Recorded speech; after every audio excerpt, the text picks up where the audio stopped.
Honestly, why can't prices just stay the same? Because prices are just going insane these days, and it feels like it's just going up at this point at a crazy fast pace, and it's just getting out of hand. But according to the economists, price increases in general are considered normal, and it's a healthy sign of a growing economy to have prices go up over time. So what is inflation in the first place? Inflation is a rate at which the price of goods and services increase over time. And it reduces the value of currency, meaning that money can't buy as much as it did in the past. And Federal Reserve has a target annual inflation rate of 2% and uses monetary policies to keep inflation in check by raising or lowering interest rates.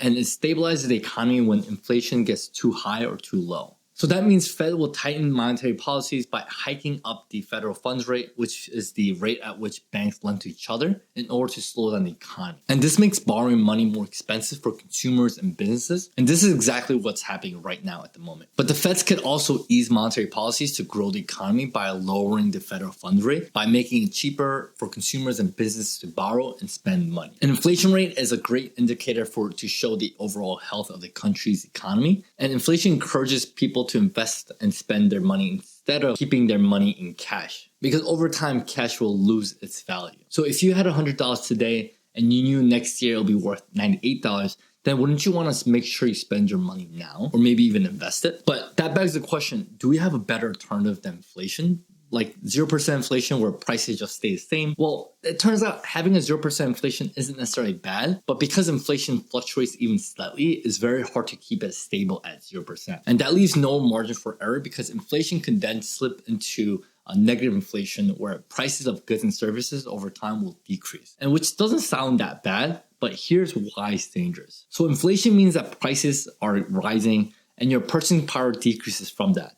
But deflation means that prices are going down, so your purchasing power increases. So your $100 today will be worth $102 next year. And if that's the case, why would anyone want to spend their cash now when they could just hold on to it, wait, and then things will get cheaper? And as a small example, if you need to purchase a $500 TV set a week before Black Friday, you're not necessarily in a rush to buy it, and the store owner then tells you that the price will definitely drop next week, wouldn't you wait and hold on to your cash for now? So that way, if you have deflation in the economy, everyone will end up holding onto their cash, and they're then less likely to be spending it if they don't need to. So economy will then start to shrink, business will start making less money, which means that they don't need as many workers, and then people will start to lose their jobs. Ultimately, unemployment will spike up. So given that the alternative to inflation is a disaster waiting to happen to a shrinking economy and high unemployment, some level of inflation is actually a good thing. And on top of that, governments have tools to control inflation to discourage people from spending,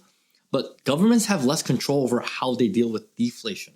So governments will rather have to deal with too much inflation than deal with too much deflation. In that case, having 0% inflation is not very ideal.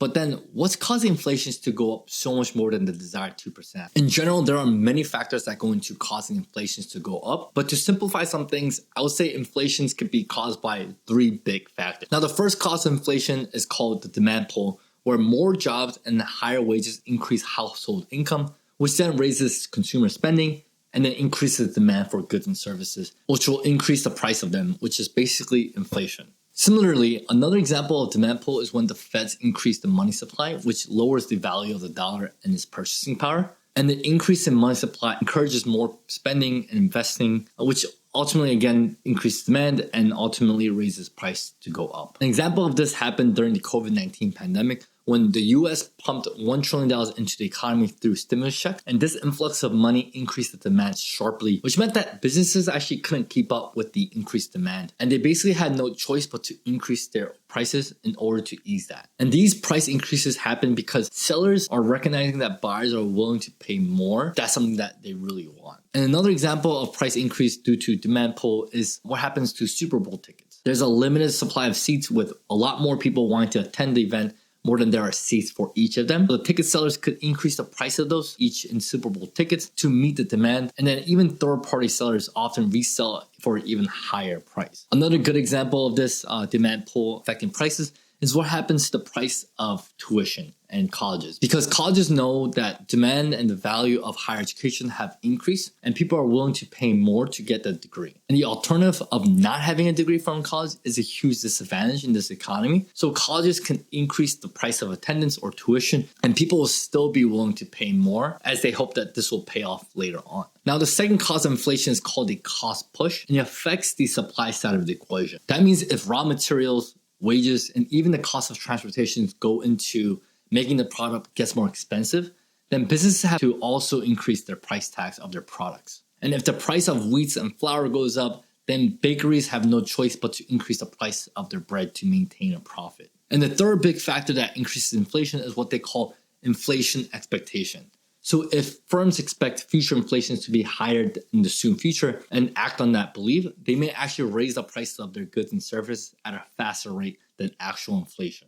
And similarly, if there is an inflation expectation on the consumer side, then workers expect that things will get more expensive. So they demand that wages match that to make up for the loss of their purchasing power, which again increases demand pull. And to take a quick pause, if you are getting value from this video, it means so much to me if you're able to like the video, as that would help me and my channel out a lot. And if you are interested in personal finance videos just like this one, make sure you guys subscribe. Now, the history of inflation in the US over the last 62 years has been between negative 0.4% and 13.5%. And for 2022, the inflation has been at 8%. And from 1960 to 2022, the average inflation rate has been 3.8% per year. And the accumulated price increase is 904% during that time. So that means an item that cost $100 in 1960 will now cost $1,004 in 2022. And if you look at inflation rate from the year 2023 in the span of 1 year, you can see that here an increase of 8%, which is a lot compared to the 2% target rate that the Feds will want. But the crazy part is that you don't simply just add 8% to the previous accumulated 904%, which would be 912% in that case. But instead, you have to increase the 904% by 8%, which means that instead of 912%, now it's at 984% from 1960 to 2023, just accounting for one additional year. So you can see that there's a compounding effect. That percentage increases not only goes up year to year, but it has to also account for every year before that as well. And the state of inflation right now, so far in 2024, inflation is still at 3.4%, which is higher than what the Feds would like.